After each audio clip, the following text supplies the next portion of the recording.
va démarrer. C'est parti.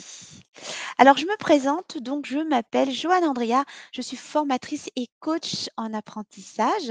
J'anime un blog qui s'appelle learneuse.com. En fait, mon métier, c'est de réapprendre à apprendre aux personnes qui ont des difficultés d'apprentissage, difficultés de mémorisation. L'idée, c'est d'aider les personnes à trier, synthétiser, mémoriser l'information et aussi la restituer. Et aujourd'hui, c'est, je pense, une compétence qui est utile, sachant qu'on est noyé par l'information. Enfin, je ne sais pas vous, mais entre les réseaux sociaux, les écrans, et aujourd'hui l'intelligence artificielle qui arrive, il y a beaucoup, beaucoup d'infos. Donc, voilà, moi, je vous aide à, ne pas vous noyer dans toute cette information en vous réappropriant toutes les facultés, en fait, de votre cerveau. Donc l'atelier s'appelle Tous intelligents, tous différents et nous partons en route pour l'exploration ludique de, nos intelligences multiples. Heu, alors, Evan me dit: «Tu n'arrives pas à activer ta webcam et ton micro». Zut, pourquoi? Je vais essayer quelque chose. Alors excusez-moi, j'essaie de régler le problème. Est-ce que c'est lié à mes aux droits? Parole uniquement? Non. Bon. Est-ce que c'est gênant, Evan?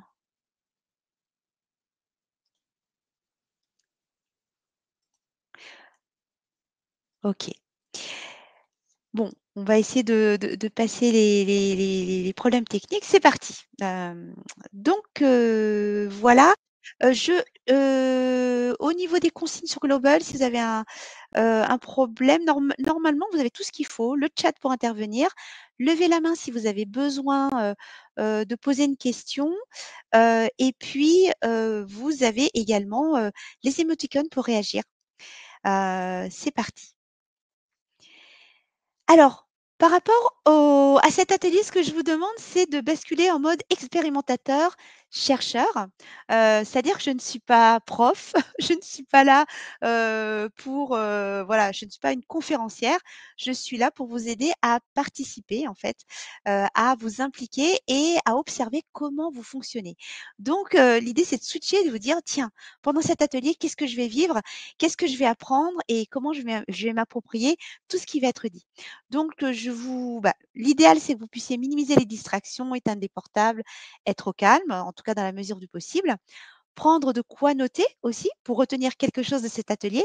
C'est un des outils, de mémorisation, c'est important. Dans cet atelier, il y a pas de bonne ou mauvaise réponse. Vous allez voir, on va interagir. Hem, on va s'amuser juste à comprendre. Vous allez vous amuser à comprendre comment vous fonctionnez et puis, rappelez-vous de l'adage, nous sommes tous intelligents et tous, différents. OK? Hem, Au programme, 1h30 d'atelier, je vais essayer de tenir. Peut-être qu'on pourra dépasser parce que de quelques minutes pour quelques questions-réponses. On va commencer par un échauffement des neurones, on va voir ensuite qu'est-ce que l'intelligence? On va prendre la carte et explorer à 360°, ce que sont ces intelligences multiples et puis, à la fin, je vous proposerai un petit travail d'introspection pour savoir est-ce que vous avez pu identifier quel était votre profil d'apprentissage dominant et puis, il y aura un petit temps de questions-réponses pour ceux qui veulent rester, pour échanger. L'idée, c'est que vous puissiez vous dire: «Tiens, aujourd'hui, avec quoi je repars et est-ce que j'ai eu des déclics? Est-ce que j'ai trouvé des outils qui peuvent me permettre d'avancer, d'apprendre mieux et de mieux mémoriser?» Ça va pour tout le monde? Alors je ne sais pas si je vois OK, pardon. Hop! Alors, on va échauffer les neurones si vous le voulez bien. L'idée ici, c'est de bouger parce que j'imagine que vous avez peut-être eu une dure journée. C'est quelque chose que je propose souvent dans mes ateliers, le mouvement pour essayer de déstresser. Donc je vous propose un exercice, jouez le jeu, hein, je vais essayer de voir tout le monde. Je ne sais pas si vous avez vos caméras. On va bouger tous ensemble. Alors, vous n'êtes pas obligés de vous lever. Moi, je reste assise parce que j'ai un fil et je risque de m'emmêler de m'emmêler dans mon fil. Donc l'idée, c'est déjà de bouger la main. C'est quelque chose qu'on fait à la danse pour se chauffer. Justement, il y a des danseuses dans l'audience. Donc bougez les mains. devant, en haut. On fait circuler le sang, hein. Là, on active sur les côtés, devant, hop. On va se tapoter aussi un peu le torse ici. Ça active le système immunitaire, les bras. On se tapote un peu partout. Alors évidemment, vous n'allez pas vous faire mal, hein. Vous faites pas des bleus. La tête, on se tapote. Vous pouvez aller tapoter les cuisses, le dos, les épaules, voilà, pour faire circuler le sang. Le cerveau a besoin d'oxygénation. Et je vous propose de bâiller, si ce n'est pas déjà fait, de vous étirer en bâillant comme un chat. Ça permet euh, de réveiller le système parasympathique. En fait, ça permet de se détendre et de faire tomber le stress. Et on en a besoin.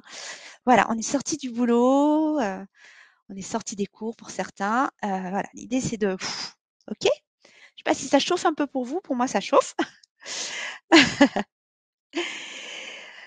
Donc, on s'est chauffé, on a bougé, on a bâillé en s'étirant. On va pouvoir, attaquer. D'abord, je voulais vous proposer qu'on réfléchisse ensemble autour du mot intelligence. Dans le visuel qui suit, vous allez pouvoir choisir une image qui symbolise votre pensée. Que vous évoque le mot intelligence? Donc voilà, il y a des images, je crois qu'elles sont numérotées de 1 à 16. Et si vous le souhaitez, vous pouvez partager dans le chat, le numéro de l'image que vous avez choisie et un mot ou une phrase qui précise en fait votre pensée, que vous évoque le mot intelligence. Puis je ferai intervenir une ou 2 personnes aussi, voilà, pour avoir, quelques retours. OK? Ça marche pour vous? Alors, on y va. Voilà les images, donc je vous propose de choisir une image qui évoque pour vous l'intelligence. Et quel mot ou phrase vous y associez, à quoi ça vous fait penser? Vous pouvez le partager dans le chat pour ceux qui le souhaitent. Et après alors, Alice nous dit le 10, la stratégie, les échecs. Je laisse réagir dans le chat en bas, hein, en bas, normalement à droite. 10 aussi pour Caroline, 15, la collaboration. Pour Sabrine, 2, Einstein. 15, la collaboration aussi. 15, l'intelligence relationnelle, oui. Ah, il y a beaucoup qui aiment le 15. Ensemble pour un but commun. C'est un peu ce qu'on fait dans le festival de l'apprendre, effectivement. OK. Est-ce que alors 15, réussir à régler des problèmes ensemble, beaucoup d'intelligence collective. Vous êtes très sensible à ça. 14, la création, ouais. Le savoir-faire aussi 14. OK. Est-ce que quelqu'un veut préciser sa pensée, envie d'intervenir? Je ne pourrais pas prendre tout le monde, mais est-ce que quelqu'un a envie d'expliquer? Il y a 4 adaptations. Vous pouvez lever la main à droite de votre caméra et de votre micro pour que je vous identifie. Normalement, je devrais vous voir. Alors, si tout marche bien, je ne sais pas comment ça marche sur Global. Comment je vois qui lève la main?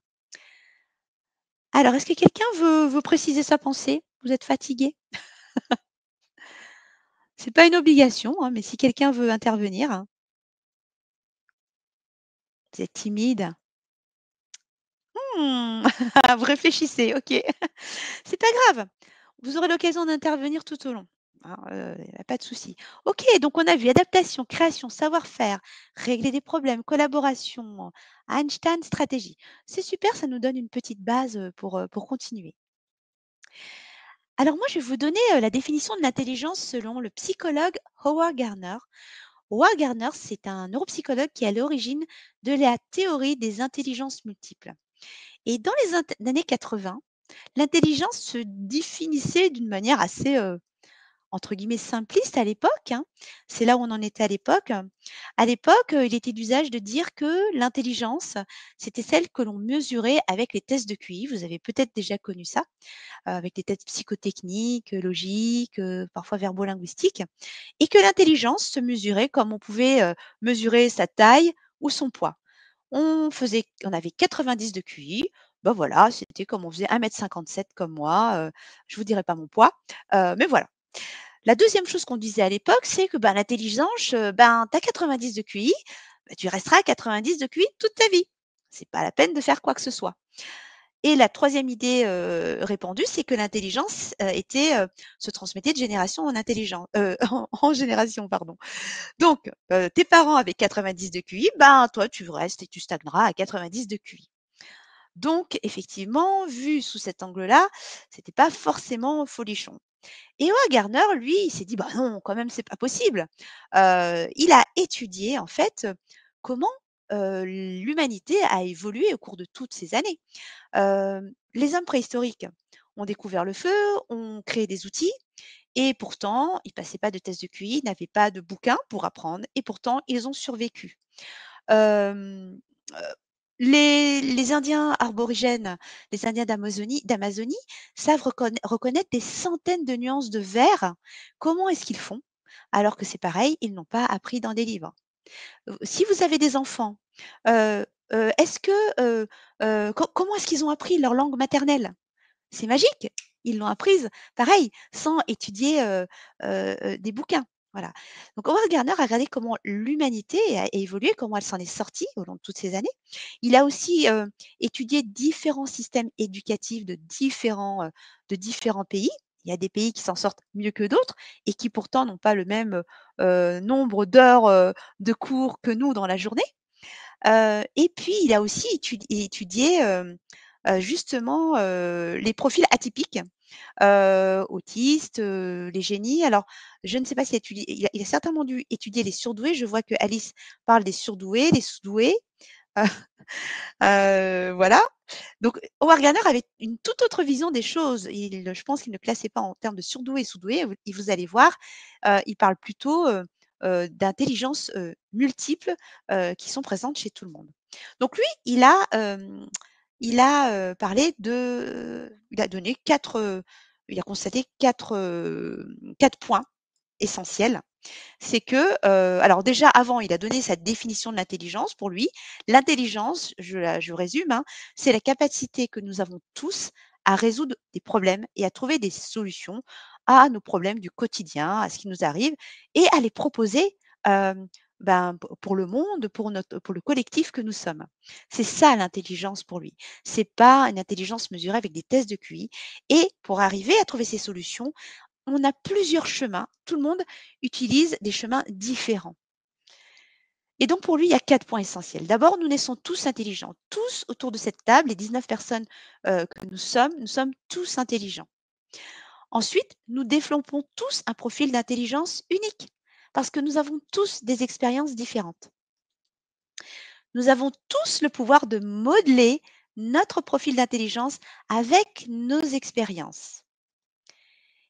Et nous pouvons potentiellement, selon Howard Gardner et ses observations, développer 9 types d'intelligence. Alors, les intelligences multiples, c'est pas une science exacte.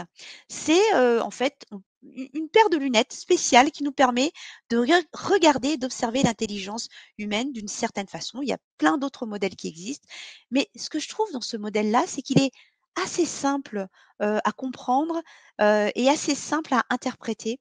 Donc, ça peut vous donner une première indication sur votre manière de fonctionner, rien qu'en observant ben, votre manière d'être au quotidien. Voilà, c'est ce que j'aime dans cette théorie des intelligences multiples.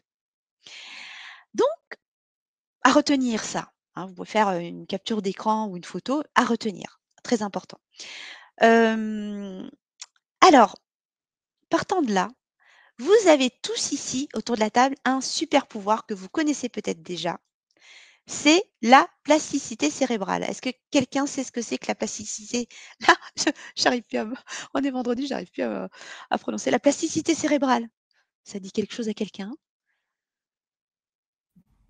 Je donne la définition, quelqu'un veut intervenir?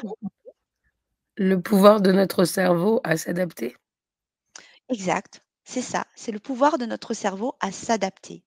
Et on l'a tous en fait. On l'a tous et ce pouvoir, comme tout pouvoir, il faut pouvoir comment dire? L'entretenir. Merci Alice. Hem, alors, comme disait Alice très simplement, voilà, c'est la capacité à remodeler nos connexions. Alors les connexions, je vais faire un petit zoom, n'ayez pas peur. Petite notion de neurosciences très, très simple. Notre cerveau il est constitué de neurones. Là, ce que vous voyez, hein, ce dessin, c'est un ensemble de neurones. Le neurone, c'est cette unité de base-là, une cellule qui compose notre cerveau, qui ressemble à un arbre. Enfin, moi, je trouve que ça ressemble à un arbre. Et j'ai usage de dire que notre cerveau ici, ce qu'on a là-dedans, c'est une forêt de neurones. On a une forêt de neurones. 86 milliards de neurones, 86 à 100 milliards, 3 fois plus chez les enfants, ce qui explique que les enfants percutent vite et apprennent vite. 86 milliards de neurones, quelqu'un s'est amusé à faire le comparatif. C'est comme si on recouvrait la France d'1 mètre de sable et que, enfin, les neurones représentent chaque grain de sable. Donc c'est énorme et ces neurones sont connectés entre eux. Alors vous voyez ici, oui Alice, tu voulais intervenir? Je vois qu'il y a ta bulle qui s'a ah non, c'est parce que le micro OK et donc du coup, hem, ces neurones sont connectés entre eux. Alors la convention veut que l'information passe, de racine à branche, si on parle d'arbre. Quand je suis en train de parler là, il y a un influx nerveux, c'est un signal électrique qui passe de neurone en neurone, ici, et qui se transmet ici de la racine à la branche d'arbre. Alors on zoome ici, à travers la synapse, par des neurotransmetteurs. C'est comme s'il y avait un, un canal au milieu, hein, un canal, de l'eau et ces neurotransmetteurs transmettent le message d'un neurone à l'autre. Voilà. Donc c'est une combinaison d'un influx électrique et de molécules chimiques qui passent d'un neurone à l'autre. Et ça se passe à la vitesse, de plus de 400 km/h en fait, en moyenne entre chaque neurone. Donc là, quand je suis en train de parler, là, ça fuse dans le cerveau, hein. Alors vous comprenez bien que la plasticité cérébrale, déjà 1, plus vous avez de neurones, plus, bah, ça va vous aider à avoir cette plasticité, cette capacité à vous adapter et à apprendre vite. C'est la première chose, la quantité de neurones. La deuxième chose, plus vous avez de branches ici qui se connectent les unes les autres et plus le message va passer vite aussi. Voyez? C'est un peu comme des routes. Plus vous avez des petites routes, et ici vous avez une autoroute qui s'appelle l'Axone, voilà, plus ces routes sont nombreuses et plus le message passe. Hem, la troisième chose, c'est la qualité du réseau routier. La qualité du réseau routier. Si sur l'autoroute ici, il y a des trous, il y a des bosses, il y a des barrages, ben, ça fonctionne pas bien. Si vous vous alimentez mal, si vous dormez mal, si vous avez on parle d'AVC. On voit pas mon curseur? Ah mince, je sais pas comment on fait pour qu'on voit le curseur, je sais pas, si Evan a une réponse? Hem, je sais pas. Je sais pas comment on fait, je suis désolée. Hem, vous voyez là, quand je clique? Je suis en train de montrer le neurone. On peut cliquer sur le contenu. Vous voyez là, quand je clique? Je clique sur le contenu. Ouais, nickel, super. Oui, excusez-moi, je ne savais pas qu'il y avait cette, OK, allez. Donc c'est parti, adaptabilité, plasticité cérébrale. Donc voilà, vous comprenez que si les routes de l'information ici sont endommagées, ça ne fonctionne pas. Quand il y a un AVC quand il y a un AVC, voilà, bah, voilà, il y a un circuit qui est endommagé, vous voyez? Donc, on a dit quantité de neurones, quantité de connexion, parce que sur un même neurone ici, là, vous pouvez connecter 10 000. Il peut y avoir jusqu'à 10 000 connexions. Vous voyez?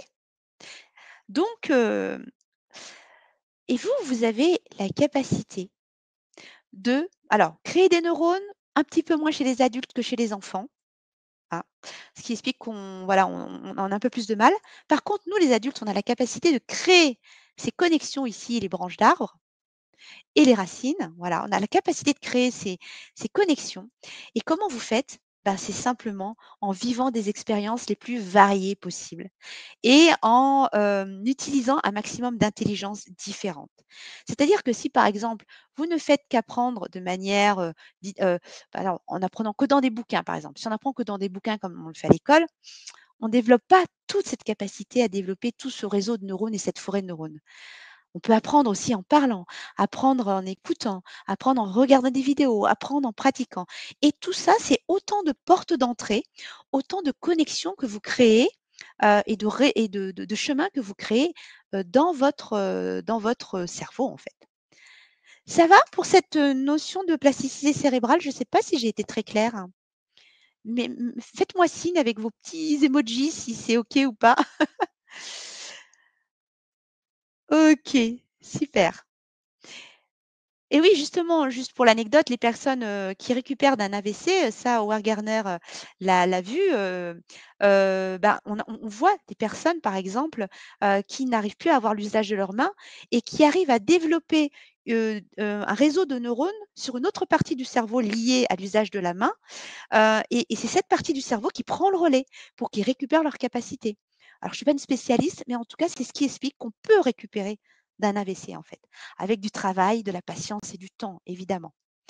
Donc si les personnes qui font un AVC le peuvent, vous pouvez aussi vous, augmenter vos capacités cognitives de cette manière-là et progresser sur un certain nombre de compétences. Je m'arrête là pour la plasticité pour qu'on puisse avancer. Nous sommes déjà à une demi heure, donc j'avance. Alors les 9 intelligences multiples de Howard Gardner, je vous les cite quand même, mais on va les découvrir ensemble un peu plus dans le détail, en interaction. Alors vous avez, je clique, l'intelligence verbolinguistique, l'intelligence logico-mathématique, l'intelligence visio-spatiale, l'intelligence kinesthésique, l'intelligence musico-rythmique, l'intelligence intrapersonnelle, l'intelligence interpersonnelle, l'intelligence naturaliste et l'intelligence existentielle. Voilà les 9 intelligences. Et donc, comme je disais tout à l'heure, tous intelligents, tous différents.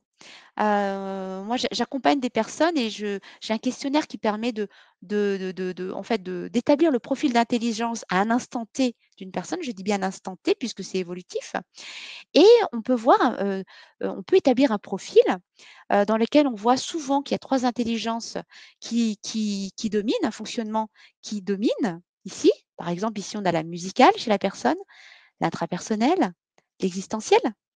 Voilà, alors peut-être que cette personne est musicienne, je ne sais pas, c'est pour ça qu'elle a l'intelligence musicale.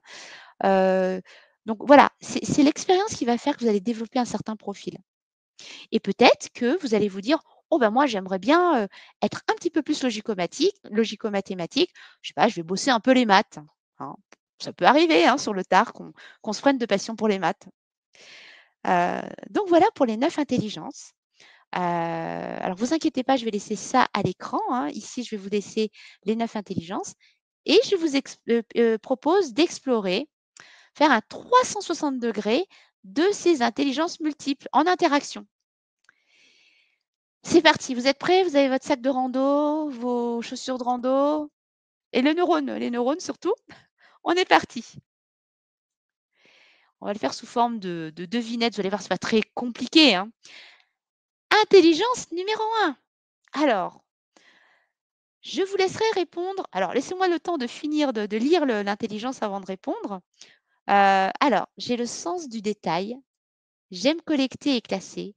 Je suis fascinée par les phénomènes naturels. Je me balade en nature pour me détendre. Mes mots. J'ai besoin de prendre l'air. La nature est bien faite. C'est pas très compliqué. Alors, vous pouvez répondre dans le chat. Alors, l'intelligence naturaliste. Oui, c'est bien ça, l'intelligence naturaliste. Alors, l'intelligence naturaliste, vous savez, quand vous avez des enfants qui font des petits herbiers, qui collectionnent des cailloux sous l'oreiller, des petites branches. Bon, souvent les enfants aiment la nature, enfin quoique j'ai vu des enfants qui n'aimaient pas la nature, qui détestaient les bébêtes. Voilà, c'est ce type de personnes. C'est aussi les personnes qui vont être passionnées par le comment dire ça? Le fonctionnement du corps humain, par exemple, hein. Qui vont peut-être pas forcément aimer, les petites bêtes, les guêpes, les abeilles et les fourmis, mais qui vont être fascinés par le corps humain. Heu et chez les naturalistes, on trouve aussi cette idée de: «Je classe, je collectionne». Donc vous pouvez aussi avoir des personnes, bonsoir Christophe. Vous pouvez avoir des personnes qui collectionnent par exemple, des paires de chaussures et qui les classent, les chaussures rouges, les chaussures vertes, ou des timbres. Ça peut être aussi ça le côté, naturaliste. Il y a le sens du détail aussi, voyez? Est-ce qu'il y a des personnes qui se reconnaissent là dans l'intelligence naturaliste? Oui? Non? Ou des personnes qui veulent, un petit peu, Evan, ouais? Alors il y a aussi ce sens du détail, ce sens du détail. Alors petit exercice, si vous êtes sur, ordinateur, si vous êtes sur ordinateur, s sur portable, ça va être un peu plus com sur, téléphone, un peu plus compliqué. Alors oui, je vous ai mis l'image de cette personne qui observe les arbres, qui observe donc la nature, les plantes. Petit exercice, alors c'est le jeu des alors j'ai mis 4 différences, il y a 5 différences. Pour ceux qui sont sur PC, est-ce que vous arrivez à visualiser, est-ce que vous avez le sens du détail, les 5 différences qu'il y a? Alors ça va être difficile de peut-être de me montrer. Si peut-être, bah si vous pouvez cliquer. Alors, cliquez si vous pouvez cliquer, c'est super. Oui! C'est génial qu'on puisse cliquer global, c'est génial, hein, finalement. Oui, il y a la fameuse fleur ici, ici, là, ouais, exact. Quelqu'un a vu aussi, oui, la feuille ici. Est-ce que vous voyez autre chose? C'est génial global, hein. Je découvre, hein, mais interaction. Vous voyez d'autres choses? Oui! Bravo Evan! Petit côté il y avait donc la quelqu'un a cliqué sur celle-ci, je crois aussi, hein? Il y en a une dernière? Allez, quelques secondes, si on ne trouve pas. Alors Blandine, non, ici, il y avait pas forcément ici, il y avait pas de différence ou alors je ne allez, je vous la montre. C'était celle-ci, ici. Voilà, c'était là. Voilà les 5 différences. 1, 2, 3, 4 et 5. Voyez? Donc voilà, il y a des personnes qui arrivent à voir ça assez facilement. Le sens du détail, c'est intéressant, le sens du détail. Voilà pour cette intelligence naturaliste. Vous aurez l'occasion de me poser des questions à la fin, si besoin, d'accord? Où je donnerai la parole aussi au fur et à mesure. Après après nous avons l'intelligence numéro 2, petite devinette. J'aime écouter et raconter des histoires. Je suis attentive à trouver les mots justes. J'adore convaincre, j'aime lire et j'écris avec facilité. Mes mots, je t'explique. Et si on parlait? Alors, je vous laisse répondre dans le chat. Yes, verbolinguistique, elle est assez facile celle-là à reconnaître. Alors, la verbolinguistique, c'est bien ça. La verbolinguistique. Alors, intelligence qui est très, très mobilisée à l'école, hein. Je ne sais pas si vous êtes d'accord avec moi. Voilà, très mise en dans notre société actuelle, le verbo-linguistique est très mis en avant. Ce sont des personnes, voilà, quand on sait bien parler, quand on sait bien écrire, on a des chances de bien s'en sortir, au niveau scolaire et au niveau professionnel, hein. On est dans la société de l'information, dans la société, il faut savoir convaincre, voilà, savoir négocier, savoir parler, avoir une certaine prestance. J'ai beaucoup de personnes qui me disent, «Johanna, j'aimerais pouvoir savoir mieux parler, avoir plus d'assurance, à l'écrit, à l'oral». Il y a malheureusement de moins en moins de personnes qui lisent, voilà et pourtant c'est une intelligence, je pense, qui est importante, bah, pour s'en sortir dans le monde actuel. Un peu trop mise à l'avant peut-être, mais voilà, elle est importante. Alors, petit aparté, dans les intelligences, vous pouvez avoir un aspect de l'intelligence et pas un autre. Par exemple, vous pouvez par exemple, être super bon à l'écrit, en tout cas à l'aise à l'écrit, heu et puis à l'oral un petit peu moins. Donc vous avez vu tout à l'heure sur les profils d'intelligence, on peut être à 30 comme on peut être à 100. Donc voilà, vous pouvez avoir un aspect et pas l'autre. Voilà pour cette intelligence et je vous propose, de se mettre en action et de faire un petit jeu. Je vais vous donner 1 minute pour trouver un maximum de mots contenant les lettres A, B, C. Dans le chat, vous pouvez taper votre message avec le maximum de mots et le valider quand vous avez tous les mots, ou alors le faire pour vous-même si vous n'avez pas envie de pro de partager. Allez, c'est parti, 1 minute, un max de mots avec les lettres A, B, C dans le mot. Yes. Absence, dit Marion. Et là, ouais, cabane, arabica, cabane, abécédaire, yes.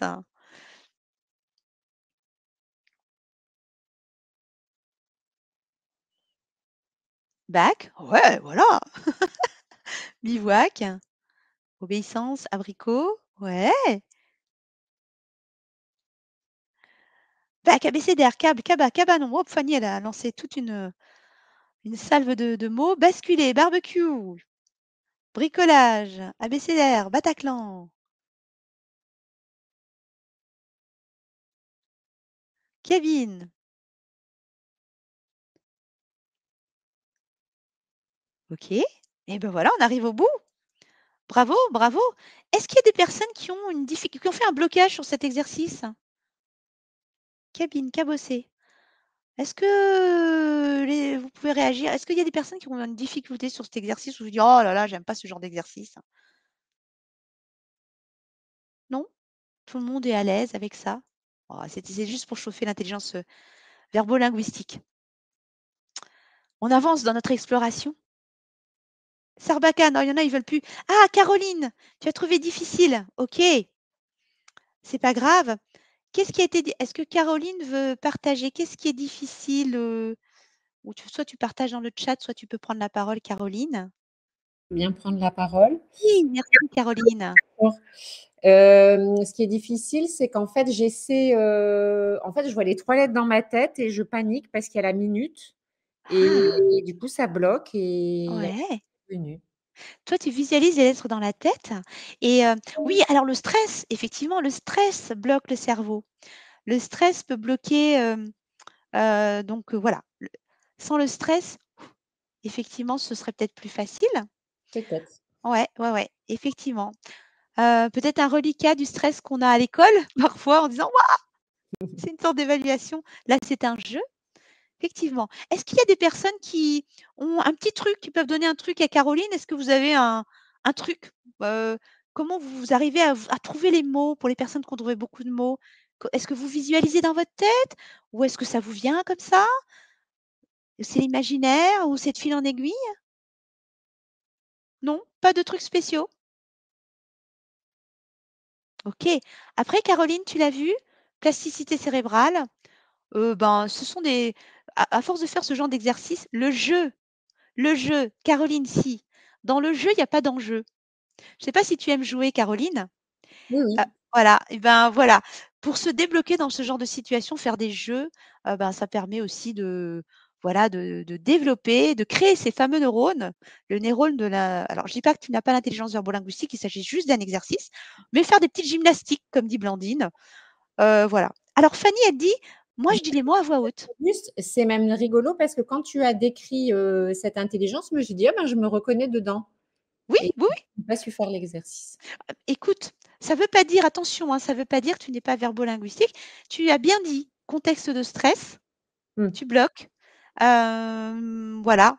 Moi aussi, je sais que je suis très sensible à ça, le stress du temps, et donc voilà, c'est tout. Ça ne veut pas dire là, on observe. Qu'est-ce qui te veut dire que tu as une dominante, verbo-linguistique, Caroline? Est-ce que dans ton quotidien, tu sens que il y a des indications? Beh, oui, j'aime beaucoup lire, Ouais, on me renvoie souvent que j'écris bien, ouais, donc voilà. voilà, donc voilà, c'était juste le contexte de l'exercice, voilà. C'était juste pour l'exercice est là pour illustrer, c'est un exercice, je me souviens quand j'étais jeune, il y a très longtemps, qu'on nous avait fait faire pour, un test pour passer enfin pas pour passer, mais un test au CM2.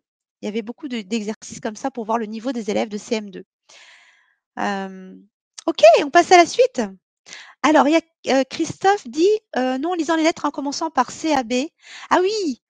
Câble, cabale et cetera. Oui, on peut aussi, inverser les lettres, jouer avec les lettres, mettre BAC puis voir ce qu'on trouve. CAB, qu'est-ce qu'on trouve? ACB, qu'est-ce qu'on trouve? C'est les déplacer effectivement, c'est intéressant. OK, OK, super. Intelligence numéro 3, on avance parce qu'on en a quand même 9 à traverser. Je ne tiens pas en place, j'ai une bonne habileté manuelle, je pratique pour apprendre, je communique avec mon corps et mes émotions. Mes mots, je peux toucher, je peux essayer? Alors, quelle intelligence? Yes, c'est l'intelligence kinesthésique. Ah, vous voyez, elle est très riche cette intelligence. Alors, l'intelligence kinesthésique, je vous ai mis une jongleuse parce que alors pourquoi une jongleuse? Parce que pour la petite anecdote, j'avais vu une étude une fois de chercheurs qui, mesuraient, qui avaient travaillé en maison de retraite et qui ont fait faire des exercices de jonglage à des personnes âgées et qui ont mesuré les capacités cognitives avec des tests, hein, de ces personnes âgées entre le moment, le début, de l'expérience et la fin de l'expérience. Je crois que c'était sur 1 ou 2 mois, pour voir, comment avait évolué leur agilité mentale et les 7 exercices de jonglage, déjà, ils ont réussi à jongler et cet exercice de jonglage leur a permis, d'être un petit peu plus à l'aise sur des tests un petit peu plus, comment dire, logico-mathématiques, par exemple, ou verbo-linguistiques. On rejoint la plasticité cérébrale, heu, mobiliser, le kinesthésique et là, je pense que enfin moi, je pense qu'il faudrait se pencher sur les études. Je pense que l'usage de la main développe énormément de choses au niveau du cerveau. Je suis pas neuroscientifique, mais je suis certaine que ça a un impact sur le développement harmonieux du cerveau. C'est pour ça que je dis: prenez des notes manuelles aussi, parfois, parce que ça aide, à mon avis, à mémoriser les choses. Et dans notre univers, hein, je n'ai rien contre les écrans, hein. Aujourd'hui, je fais une conférence en ligne. Je n'ai rien contre l'intelligence artificielle, je l'utilise parfois, mais je pense qu'on est en train de déserter cette intelligence kinesthésique et je pense que, ça ne va pas nous aider. En tout cas, ça risque de nous appauvrir, je pense, d'appauvrir notre intelligence humaine. Voilà, c'est juste une réflexion. Alors je lis. L'écriture au clavier vs l'écriture à la main est une grande controverse actuelle. Oui, effectivement, effectivement. On va dire que, alors je sais pas si on peut prendre juste 1 minute. Est-ce que tu voulais préciser, Alice, en 1 minute, ta pensée? Si tu veux intervenir ou pas, hein? Je pense qu'il y a des études encore qui sont dessus. Je sais qu'en Suède, je crois, ils ont tout passé en tablette et Mmh. ils sont revenus au final à Oui, l'écriture manuelle exact, ouais. et Ouais. donc la question de est-ce que l'écriture au clavier est meilleure ou moins bien? Ça dépend des gens, ça dépend de plein de choses, en fait. Oui, je pense que ça dépend aussi des situations. Aussi. Effectivement, heu, c'est juste que, on va pas les opposer forcément, mais je pense qu'il y a effectivement, par exemple, il y a des personnes, qui ont besoin de taper au clavier parce que, par exemple, moi j'écris très mal, hein, alors des fois il faut que je tape au clavier parce que sinon, j'arrive pas à me relire, ou il y a des situations où pour aller vite, ma pensée va très vite, je suis obligée de taper au clavier. Par contre, il y a des situations, heu en réunion ou par exemple je suis un cours, j'aime bien noter manuellement. J'aime bien noter manuellement parce que ça me permet, de trier les mots et de pas tout écrire parce que le risque quand on tape au clavier, c'est qu'on tape tout puis on réfléchit plus à ce qu'on est en train de taper. Alors que quand on note, ça fait l'objet d'une formation que je fais, entière. Quand on note, on resynthétise l'info en fait, avec nos mots et ça, c'est intéressant en termes de travail cognitif. Fanny nous dit: «Maria Montessori le disait que c'est par le travail de la main que l'enfant apprend en expérimentant». Oui, oui, moi j'ai mes enfants sont passés par ça et c'est vraiment important. Et oui! Et Marion, très juste, c'est d'autant plus important d'écrire à la main pour les kinesthésiques. Effectivement, très bonne remarque Marion. Voilà, les personnes, kinesthésiques, oui, le ça peut les aider. Il y a une autre chose aussi par rapport aux kinesthésiques et moi je sais que je suis, kinesthésique, heu j'ai besoin d'avoir mes cours papier, hein, bon, voilà, donc j'imprime certains cours très importants pour moi ou au moins les synthèses parce que ça me permet de mieux apprendre. Donc voilà, j'ai besoin de toucher le papier. Sinon si c'est tout sur écran, pas de mémoire. OK. Alors, écoutez, pour les kinesthésiques, ce qu'on va faire, je vous propose de vous lever et de bouger. Parce que les pauvres kinesthésiques là, qui sont, assis sur leur chaise depuis tout à l'heure, vous faites un petit jogging sur place. Wouh, wouh, wouh, wouh, wouh. On s'étire, on se secoue comme ça. Voilà, moi je pense aux pauvres kinesthésiques, aux enfants surtout qui restent toute la journée assis de 8h30 à 16h30. Vous imaginez être assis pour un kinesthésique? C'est terrible, c'est terrible. On le voit souvent, c'est les gens qui je secoue mon pied, voilà, je bouge dans tous les sens, je fais tomber mon crayon, voilà. Donc les kinesthésiques ont besoin aussi de pratiquer des expériences, pour intégrer, de vivre les choses. Il y a ce côté aussi kinesthésique émotion. Il y a peut-être ce côté bricoleur, Et on l'a pas forcément, mais il y a aussi le côté, je vis les émotions. J'apprends en vivant des choses. Voilà, je m'attarde pas plus sur cette, intelligence. Intelligence numéro 4. J'aime les tests de personnalité. J'étudie bien dans le calme. Je pratique l'autoréflexion. J'ai le sens des responsabilités et j'ai un petit côté solitaire. Mes mots, je vais réfléchir, je m'en occupe.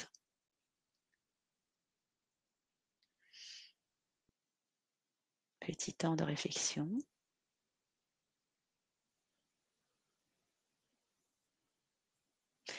Yes. Alors, c'est l'intelligence interpersonnelle. Caroline dit, c'est complètement moi.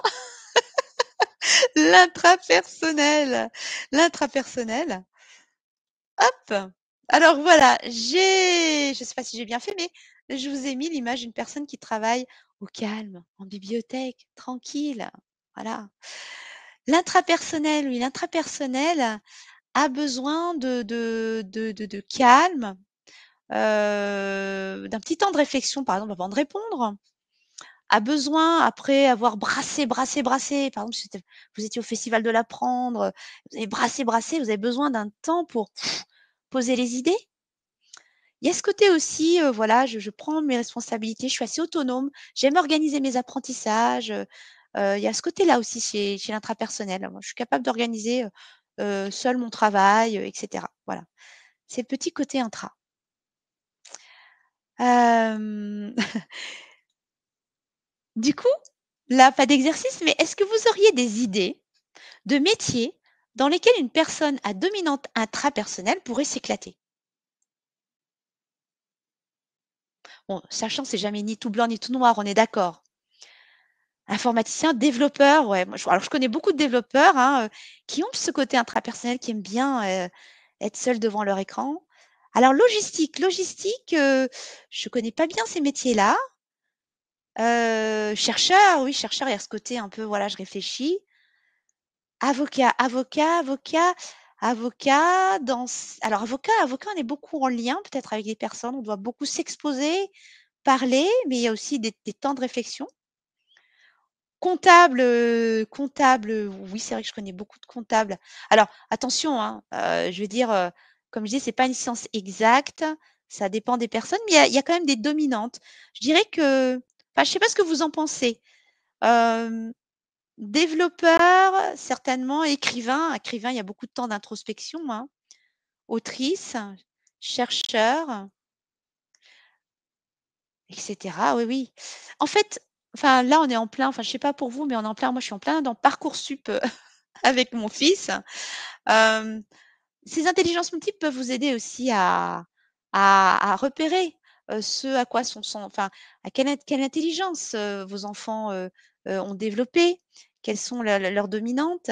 Voilà, c'est bon, moi j'ai mon fils qui est très intrapersonnel, donc on a réfléchi ensemble et alors c'est pas en termes de métier, mais il m'expliquait que, ben, lui, il savait qu'il adorait être en équipe, avoir des copains, mais qu'il avait besoin dans son métier de pouvoir avoir des temps où il puisse être seul pour réfléchir et donc on a réfléchi au métier et on a regardé donc bon, alors je raconte un peu ma vie, désolée, mais c'est ce qui est vivant en fait en ce moment. Il s'est dit: «Bah tiens, la gestion forestière, pourquoi pas, travailler en forêt, on est en forêt de temps en temps, on est seul et puis après travailler en projet, pourquoi pas? Conseiller forestier». Voilà. C'est un métier qui est sorti et on a beaucoup travaillé sur le cadre de travail. Des fois, c'est pas forcément le métier en soi, mais le cadre de travail. Bien regarder dans quel tas de cadre de travail, voilà, on peut travailler. Alors, excellente idée. Existe-t-il des tests, Caroline? Tu veux dire des tests pour mesurer l'intelligence, les intelligences multiples, c'est ça, Caroline? Oui, c'est ça. Oui, oui, il existe des tests. Voilà, par exemple, moi, j'en préconise un, hein, des questionnaires. Oui, oui, bah, il y a des tests qui ont été, développés, un questionnaire, en fait, hein. Par exemple, moi, j'ai un questionnaire où il y a 90, questions et qui permettent d'établir, le profil que j'ai montré tout à l'heure. Je ne sais pas si tu te souviens, Caroline? Avec des couleurs et des barres. ben, ça permet d'établir un profil. Après, il y a une interprétation derrière, hein. L'interprétation se fait avec les observations, qu'on a dans la vie de la personne, enfin, comment vit la personne, comment elle fonctionne. Voilà, il y a tout un tas de questionnements à amener pour aider la personne à trouver quel est son profil, en fait. Hem Oui, oui, alors du coup, moi je trouve que c'est un outil intéressant en tout cas pour permettre enfin pour l'orientation, voilà, pour les personnes qui travaillent dans l'orientation, voilà, ça donne quelques indications et comme je disais tout à l'heure, c'est un outil qui est très facilement appropriable par un jeune, voilà. Moi je l'ai fait avec des jeunes, des lycéens, des collégiens, ils comprennent tout de suite, à quoi ça correspond, ça leur parle en fait.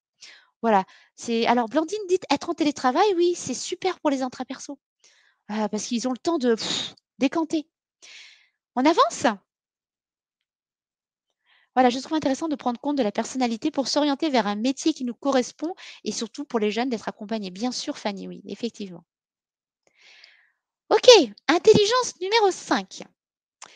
J'aime aider, je suis toujours partante pour un voyage, je noue facilement des relations. Je suis attirée par les sports collectifs et je réfléchis mieux en groupe. Mémo. Et si on sortait? On y réfléchit ensemble? Fastoche, hein, plus on avance et plus on arrive à trouver. Oui, l'interpersonnel. Alors, l'interpersonnel. On pourrait être tenté de dire: «Waouh, je vais opposer l'interperso à l'intraperso. Si je suis très interperso, je suis pas intraperso». Or non, enfin, moi j'ai constaté, en accompagnant des personnes, on peut avoir les 2 côtés, en plus, intraperso et interperso. On peut adorer, être avec de travailler en groupe par exemple, travailler en équipe, mais on peut aussi avoir un côté où on a besoin pareil de voilà, de cette auto-réflexion. Et souvent, ce que j'ai remarqué, c'est que chez les interpersos, ils ne nourrissent pas suffisamment le côté intraperso et ils s'épuisent. Ils s'épuisent parce qu'ils ignorent qu'ils ont ce côté aussi, ce besoin de se ressourcer. Bon, on a tous besoin de se ressourcer quelque part, mais il y a des personnes plus que d'autres. Voilà. Donc, dites-vous bien ça, ne pas opposer ces intelligences, voilà, on peut être intra et inter. C'était juste un exemple, hein, parce que c'est 2 intelligences qui sont voilà, qu'on peut très facilement opposer. Dans le côté très interpersonnel, on peut très bien, par exemple, les interpersonnels peuvent être très à l'écoute aussi. Il y a des personnes qui aiment écouter, qui savent écouter les autres, qui savent repérer chez les autres leurs traits de caractère assez rapidement, mais puis qui, par exemple, ne sont pas forcément très attirés par le travail d'équipe. On peut être interperso dans ce sens-là. Voilà et donc je vous ai mis l'image, voilà, d'un sport co, hein, ici le volley, voilà, typiquement, il y a des enfants qui adorent les sports d'équipe et d'autres pas du tout, qui vont faire du tennis, par exemple. Hem, je voulais vous dire autre chose, mais ça m'a échappé. C'est pas grave, ça reviendra tout à l'heure. Donc voilà pour l'intelligence interpersonnelle. Ah oui, ce qui est intéressant chez les gamins qui apprennent, aussi, il y a des enfants, ou des personnes, moi j'ai connu une personne qui ne peut apprendre, qui faisait des études de médecine et qui ne pouvait apprendre qu'en groupe. Toujours en groupe et si elle était pas en groupe, elle arrivait pas à apprendre. Fallait elle apprenne avec d'autres personnes parce que sa manière d'apprendre, il y a le côté verbo-linguistique aussi, je pense qu'elle avait, c'était de discuter avec d'autres. Voilà, de s'interroger les uns et les autres. Quelqu'un d'interperso a besoin d'échanger, voilà, pour apprendre, pour être stimulé et justement, est-ce qu'il y a parmi vous une personne à dominante interpersonnelle qui meurt d'envie de partager quelque chose? Un témoignage ou quelque chose sur ce qu'on vient de voir? Est-ce que quelqu'un veut prendre la parole? Non? Alors oui, nous avons donc Marion. Marion, on t'écoute, allez, tu as la parole. Ouf, éclate-toi là.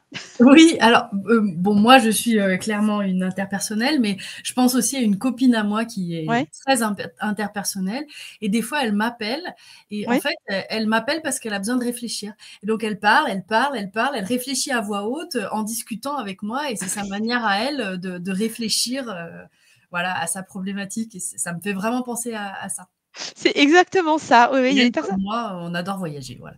Et oui aussi, bah voilà, c'est exactement ça, oui. Il y a souvent des personnes interpersonnelles qui vont parler avant de réfléchir. Bonjour Sophie, bonsoir Sophie. On est en train de parler d'intelligence interpersonnelle et du coup, oui, c'est-à-dire que, par exemple, on a une intra heu, qui va être en train de réfléchir en réunion. L'interpersonnel va, couper la parole et réfléchir en parlant. Voilà. Et elle a besoin de ça pour construire ses idées. Donc, c'est intéressant aussi dans le cadre du travail de repérer vos collègues de travail. Si vous êtes chef d'équipe aussi, repérez les personnes qui fonctionnent comme ça.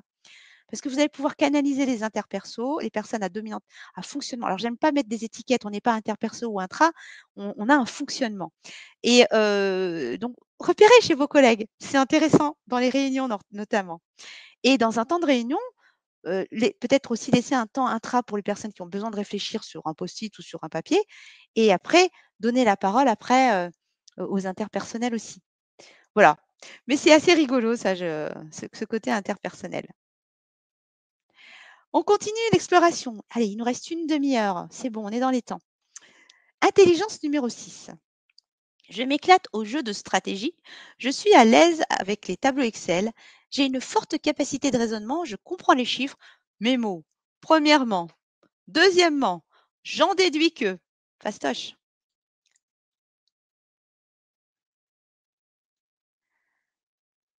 Alors, oui, alors attendez, j'ai perdu le chat.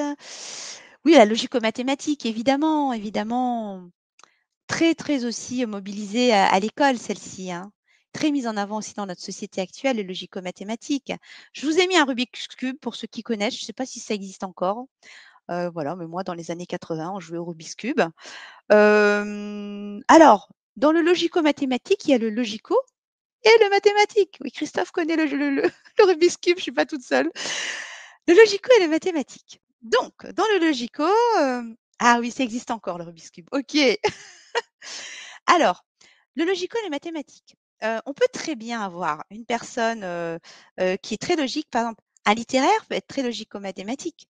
Quand on, rédige des dissertations avec grand 1, thèse, grand 2, antithèse, grand 3, synthèse, on est dans le purement logico-mathématique.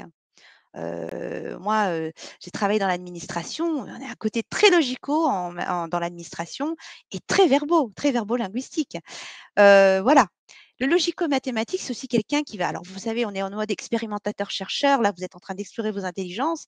C'est quelqu'un qui va aimer faire des expériences. On émet une hypothèse, on observe des choses, on en déduit quelque chose, voilà. On regarde, les causes, les conséquences, c'est ça le logico. Puis il y a aussi les logicaux qui sont, plutôt chiffres. J'adore les chiffres, j'adore manipuler les chiffres. Je suis super fort en calcul mental. Je manipule Excel, je fais des formules Excel dans tous les sens, voilà, j'adore ça. Voyez?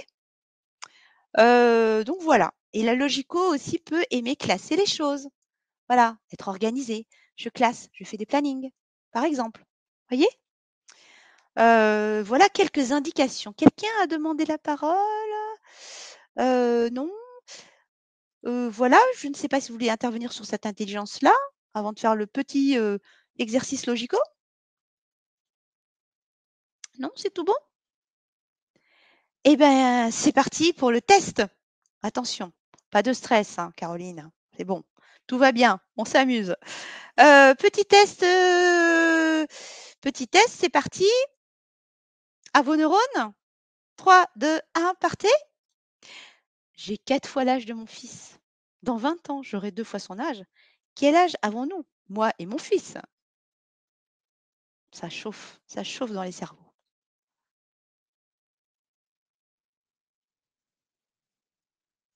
Ah, il y en a qui sont rapides, hein. Alors attendez, ouais, il y en a qui sont rapides, hein. Isabelle, coucou Isabelle, contente de te voir ici. Isabelle, mais mon Dieu! Alice qui dit: «C'est pas pour moi trop de chiffres». Bon après on est en fin de semaine, fin de journée, bravo Isabelle! 10 ans et 40 ans. Isabelle, est-ce que tu voulais intervenir pour nous dire comment tu as fait pour trouver? Si tu veux, c'est pas une obligation, hein. C'est bien ça. Alors attendez, on va vérifier. 10 ans et 40 ans, 4 fois 10, ça fait 40. OK et dans 20 ans, mon fils aura 30, j'aurai 2 fois son âge, 60. Super! Isabelle, tu voulais nous dire, voilà, est-ce que tu voulais intervenir pour nous dire comment l'image s'est faite dans ta tête ou pas spécialement? Trop rapide, dit Fanny. Oh, OK. Bon, bah, nickel. Bon, en tout cas, bravo Isabelle, c'est super. Rien compris, dit Blandine. Ah, Isabelle, tu sais que tu es logico, ouais. Ouais, c'est pas évident, moi je ne sais pas, est-ce que quelqu'un d'autre avait trouvé où il y a une technique en fait, à partager, Oui, Isabelle, tu travailles dans les chiffres. Tu as l'habitude de manipuler des chiffres, effectivement. OK, toujours pareil, hein. Il y a aussi une agilité qu'on développe, hein. Isabelle a développé le circuit, du logico-mathématique. OK, allez, on avance. Alice est aussi logico et Alice, c'est pas pour moi trop de chiffres, mais tu dis que tu es quand même logico. OK, peut-être logico d'une autre façon, logique. Logico sans mathématiques pour moi. OK. Qu'est-ce qui te fait dire ça? Dis-moi Alice, que tu es Parce que je logico? suis extrêmement logique et j'aime pas les gens qui sont illogiques. Ah d'accord, OK. Ouais, Dans leur ça t'agace. conception, je comprends pas que les gens illogiques, en fait. Ah! Est-ce que tu as un exemple à nous donner, par exemple, de trucs où les gens sont pas logiques et ça t'agace? Bah, quelqu'un qui dit quelque chose et qui fait totalement l'inverse de ce qu'il a dit. Ah oui, effectivement, c'est pas logique. Ouais, donc du coup, ça te titille, il y a un truc C'est qui ça. fonctionne pas. OK. Bon, bah oui, bah voilà, donc côté logico, mais pas mathématique. Merci Alice. Ah, super. Eh bien, écoutez, on avance. Alors, intelligence numéro 7. Je peux me bloquer si je ne trouve pas de sens à mon travail. J'aime les débats, j'ai une forte capacité à trouver des solutions et je tiens à mes valeurs. Mes mots? Pourquoi? Comment? Alors, qu'est-ce que vous nous dites là?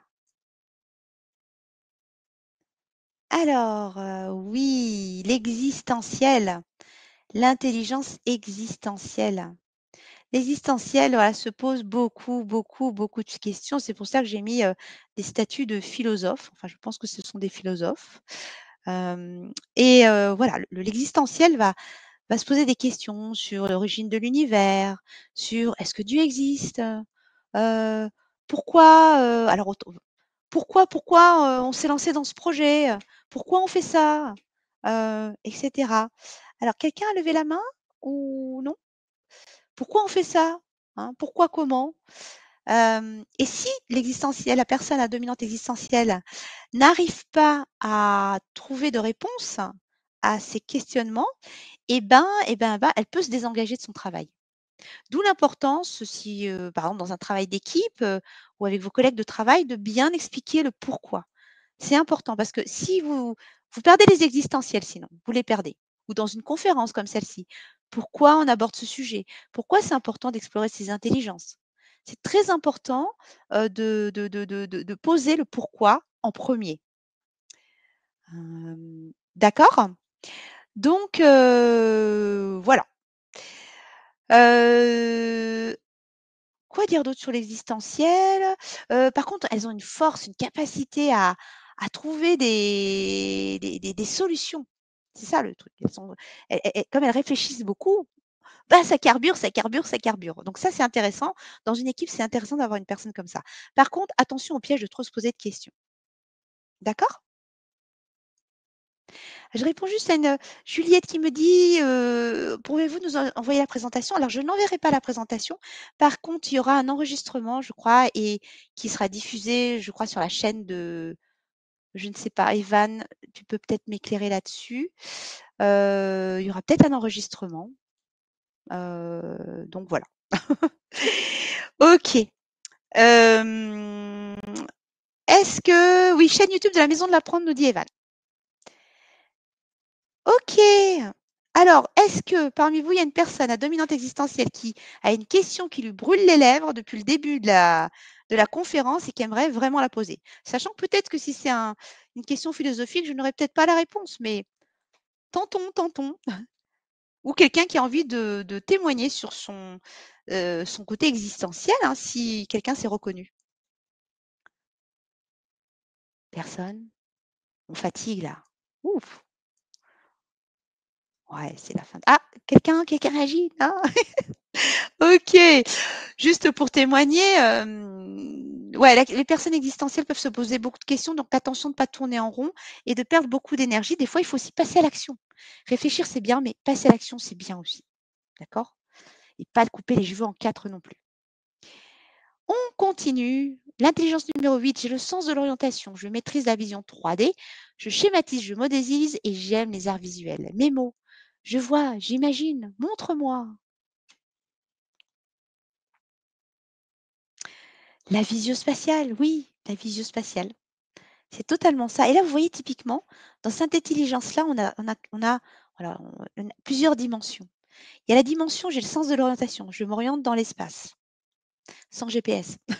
Je maîtrise la vision 3D. Voilà, je visualise un espace, je peux fermer les yeux et visualiser la pièce dans laquelle je suis en 3D. Je dessine, j'aime les images, j'aime le cinéma, voilà. C'est 3 dimensions qui sont différentes et on peut ne totalement pas avoir le sens de l'orientation et de visio-spatial. Avoir un côté visio-spatial, vous voyez? Mais il y a quand même ces 3 dimensions. Par rapport à ce que je disais tout à l'heure, est-ce que dans notre quotidien, on se laisse la chance de développer ces 3 dimensions? Sachant qu'on utilise aussi beaucoup le GPS. Alors moi, j'aime bien utiliser le GPS dans une ville que je connais pas, une grande ville. J'ai du mal dans les grandes villes. Est-ce que se laisse la chance aussi d'avoir cette vision 3D? Je ne sais pas. On est beaucoup dans la culture de l'image, donc je pense que le visio-spatial, l'image, on l'a quand même. C'est un média qu'on utilise, enfin, on utilise beaucoup ce média-là. Donc voilà, une question qu'on peut se poser. Donc je vous ai mis en image illustration quelqu'un qui aime dessiner. Voilà. Alors justement, vision 3D. Ici, j'ai le développé couché d'un cube. Je ne sais pas si vous avez déjà fait ça à l'école. Est-ce que vous arrivez à vous imaginer ce cube-là plié? Vous voyez, normalement, ça forme un cube quand on le plie, on le monte en 3D. Est-ce que vous arrivez à visualiser le cube avec, bien sûr, son graphisme, hein, et les bandes noires ici? Evan arrive à visualiser. Est-ce que vous arrivez à le faire? Ouais, un petit peu, Marion. Yes. OK, super. À peu près. Caroline avec un peu d'effort. Ouais. Moi, typiquement, c'est un exercice que j'ai beaucoup, beaucoup, beaucoup de mal à faire. Visualiser, je m'en mêle les pattes. Alors, je ne sais pas si c'est lié au fait que je sois gauchère ou j'en sais rien, mais je m'en mêle les pattes. Vous voyez, bon, je l'ai construit, le cube, il est là, hein. Bon, vous ne voyez pas trop, mais voilà, le cube, on ne voit pas trop les faces, hein, parce que c'est au crayon. Mais vous voyez, je m'amuse, hein. On s'amuse, hein, quand on prépare des choses, hein, en tant qu'à faire, hein, parce que sinon c'est ennuyant. Donc voilà, je me suis amusée à fabriquer mon cube. Je me suis retrouvée en enfance pour, aussi travailler mon côté kinesthésique, aussi. Il y a ça aussi, c'est intéressant. Voilà. OK, je vous ai mis la photo aussi du cube pour que vous le voyez mieux. Voilà le cube monté. Il est beau, hein, mon cube, hein? Dites-moi que oui, s'il vous plaît. Sinon, je vais être triste. OK. Magnifique, ah merci, c'est gentil parce qu'en fait, je suis pas très, très manuelle, hein, donc kinesthésique parce que je fais de la danse, mais pas manuelle. OK, bon, ben, bravo. Je crois qu'on arrive à notre dernière intelligence. Waouh, le voyage se termine. J'ai des facilités en langue. Je bats du pied, je suis sensible à la poésie. J'ai du mal avec les voix monotones. Je me souviens facilement des paroles et des musiques. Mes mots, on danse, on chante, on tape des mains.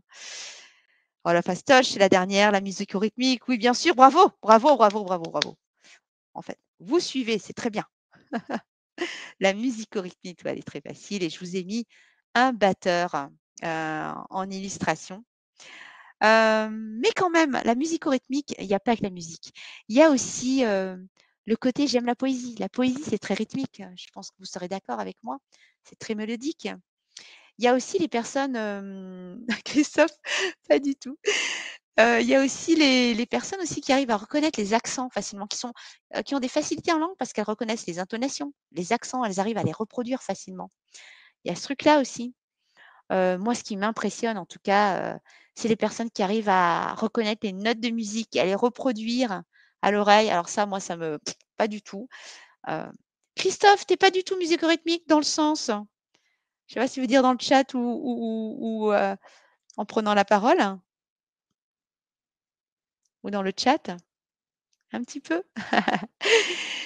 Alors musico-rythmique, oui.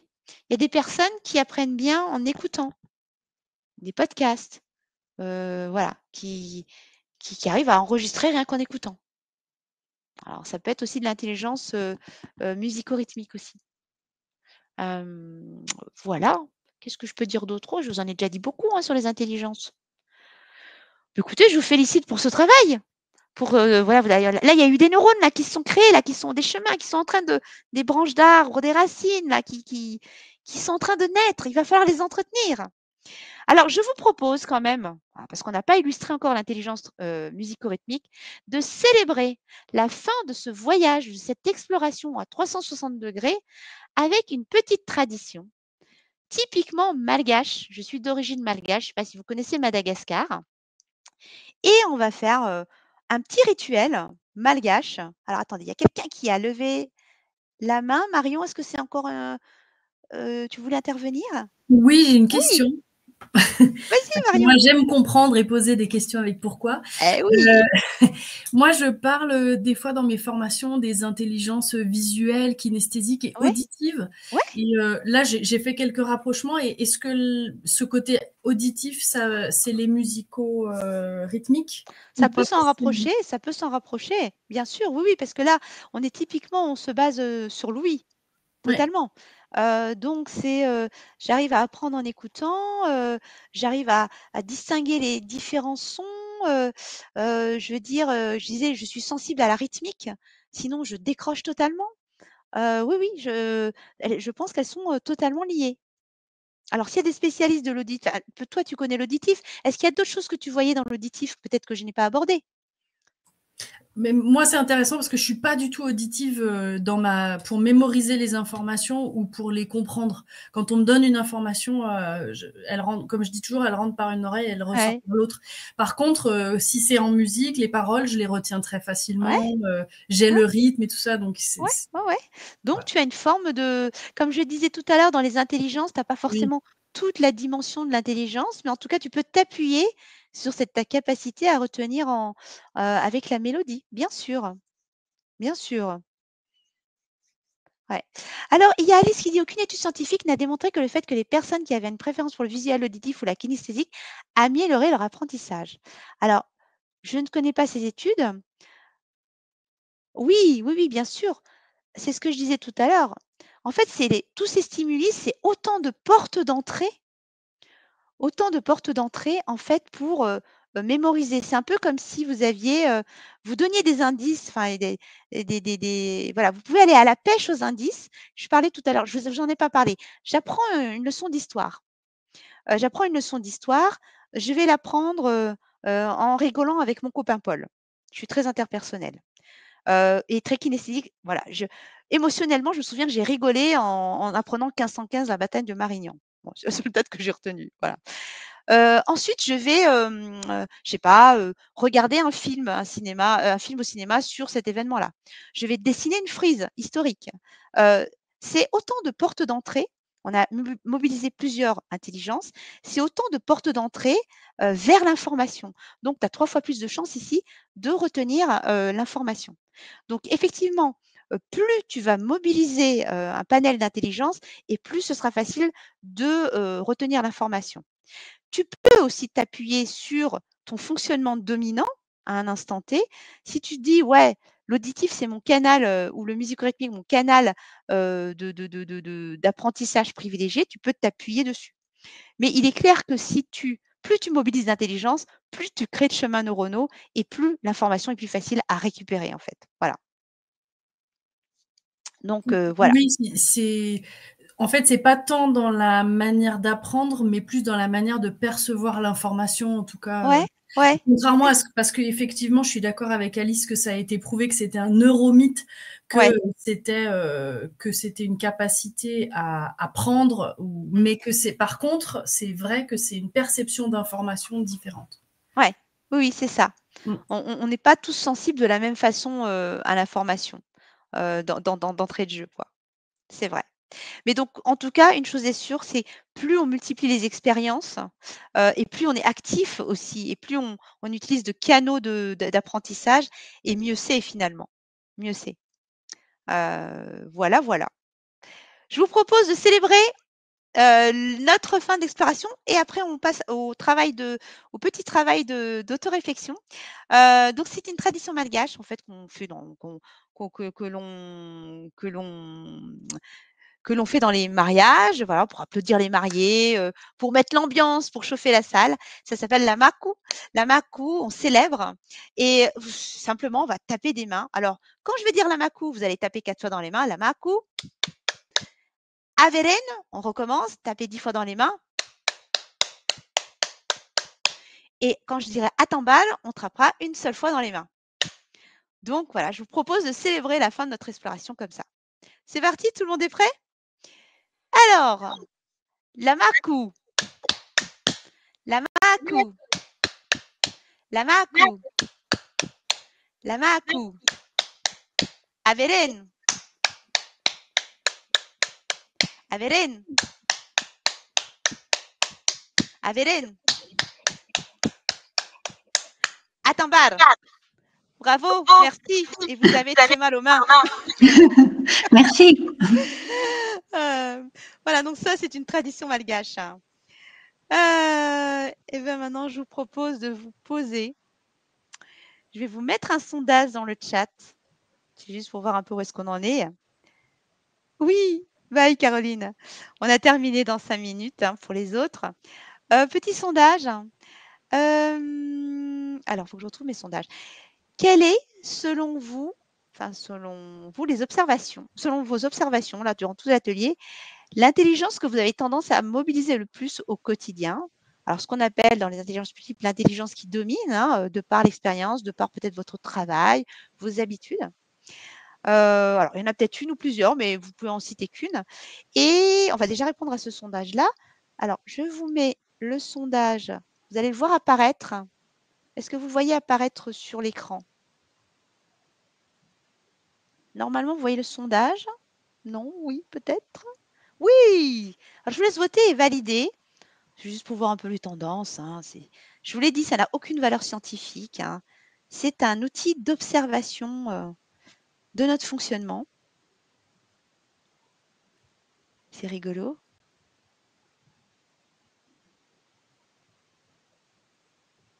Je vois que ça se stabilise. 10 votants. Est-ce qu'il y en a d'autres qui veulent encore participer? J'ai 10 votants là. Il y a des personnes qui hésitent.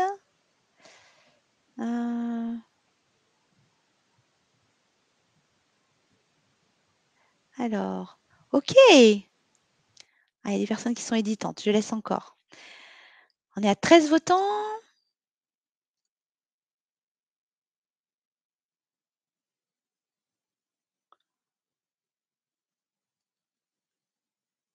Alors, c'est tout bon?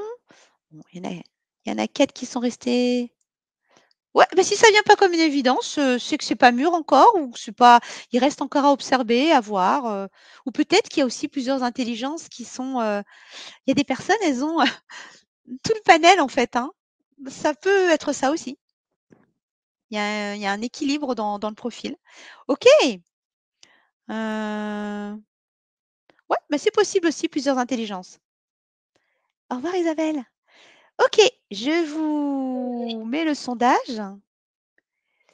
Alors, je vous diffuse le résultat. Alors, vous avez à l'écran le résultat du sondage. Alors, 23% logico-mathématiques. Alors, pas du tout verbaux. OK. Visio-spatial, musico-rythmique, pas du tout. Kinesthésique, 23%. Ouf. Moi, les voilà. Kinesthésiques, ça, c'est un truc important. Enfin, elles sont toutes importantes, mais je disais qu'elles se perdaient. La kinesthésique, intrapersonnelle, 8%. Interpersonnelle, 23%. Naturaliste, 0%. Existentiel, 15%. Merci. OK. Alors attendez, il faut que je ferme le sondage. Mmh. Hop, et je vais vous mettre donc le 2e sondage. Je vais revenir à mon hop. Alors 2e sondage, est-ce qu'il y a, une intelligence que vous aimeriez muscler aujourd'hui pour vos besoins personnels ou parce qu'il y en a une que vous dites: «Oh ouais, ce serait trop bien si j'avais celle-là». Quelle intelligence est-ce que vous aimeriez muscler, hem, et qui vous servirait bien dans votre quotidien?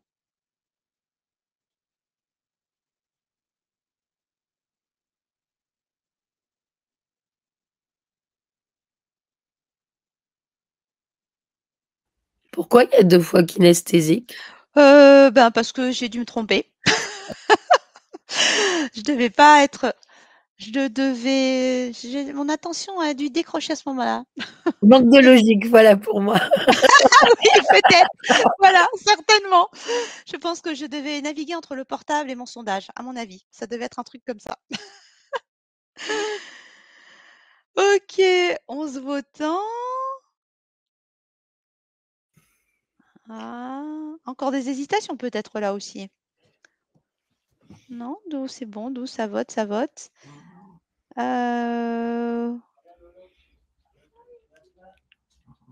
OK, je vais arrêter le sondage. C'est juste pour avoir les tendances. Hop. Alors ici, je diffuse le résultat.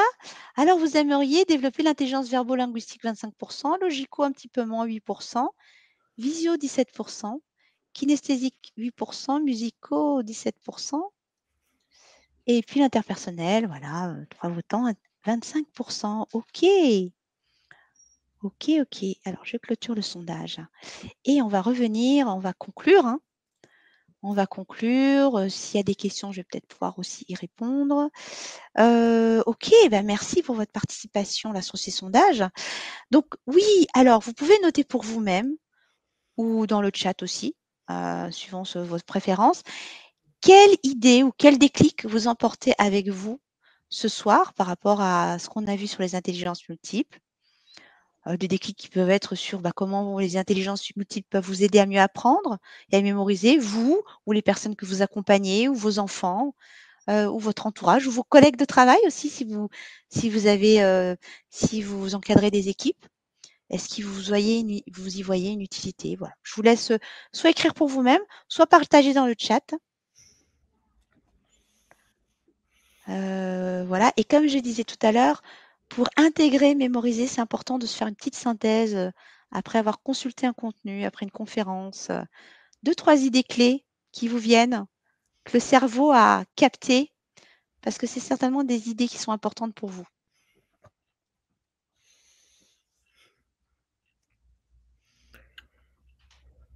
Au revoir Perrine.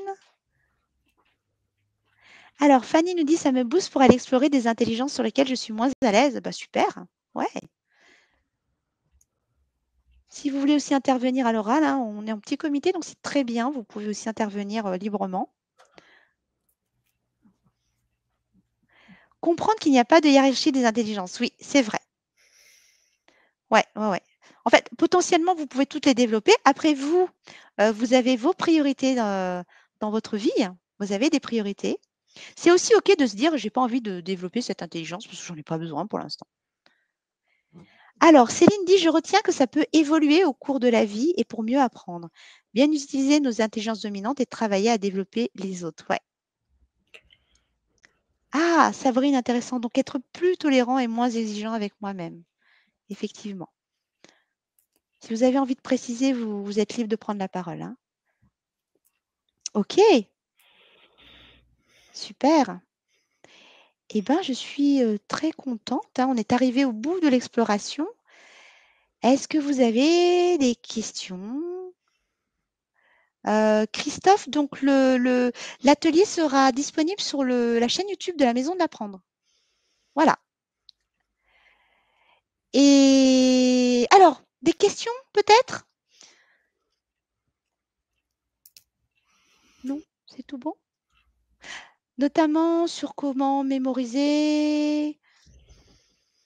parce que la question aussi qu'on pouvait se poser au début d'atelier, c'est voilà, c'est comment j'apprends mieux, comment je m'approprie l'information un petit peu mieux.